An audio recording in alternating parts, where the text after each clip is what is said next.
All right, next we go to a SEC matchup. This will be your Saturday night game, I believe, with Chris Fowler and Herbie on ABC, Georgia and Kentucky. 23.5-point road favorites, Georgia, 45 the total. Wow. I mean, I saw Southern Miss. I heard about, they got a Georgia transfer in here at quarterback, Vandegrift. I saw how they played against Southern Miss. They pretty much dominated. I was expecting a lot more from Kentucky against South Carolina, who barely escaped Old Dominion at home. And I'm thinking, wow, I think Kentucky probably takes care of business. And they were awful, man. They were just horrendous on offense. The O-line was, they couldn't block. They couldn't protect. Vandegrift was a deer in the headlights running for his life. South Carolina just destroyed them in the trenches in that game. And now all of a sudden I've had to lower my opinion on Kentucky to the point where I don't know if I'm ready to, even with all these points, take them here against Georgia. So that's where I am. That's how much that frightened the hell out of me, the way they played against South Carolina last week.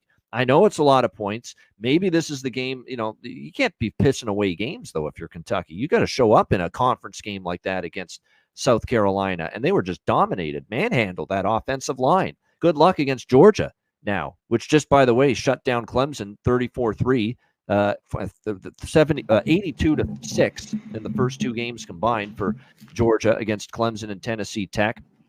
Last year, these teams played. It was 51-13 in favor of Georgia. So they absolutely destroyed this Kentucky team. There was no offense to speak of whatsoever.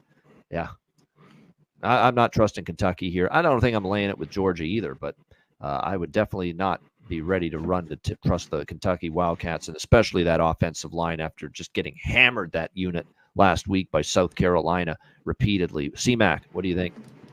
Yeah, this is low. I lean under, and even team total under. I mean, it's going to be probably 10.5. But even the last few times with great defenses, 2022, last year was the 51-13, but at Kentucky in 2022, 16-6, and 2020, 14-3. I think Georgia could maybe score a little bit more than that, but I don't see Kentucky after last week. I mean, that offense getting a few touchdowns. But maybe their defense, like Georgia doesn't blow them out, and maybe it is kind of that. Maybe they can hang around. It's just so tough. You kind of have to look at last week and just how bad they were. And, this is the big game, though, for them at home. Maybe they could be a little bit better, and they could cover this number.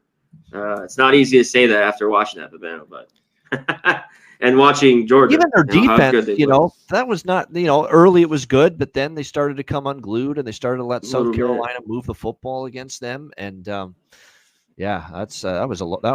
was such a bad performance where before last week, I may be interested in Kentucky in this spot, plus the points against Georgia. Now I'm not.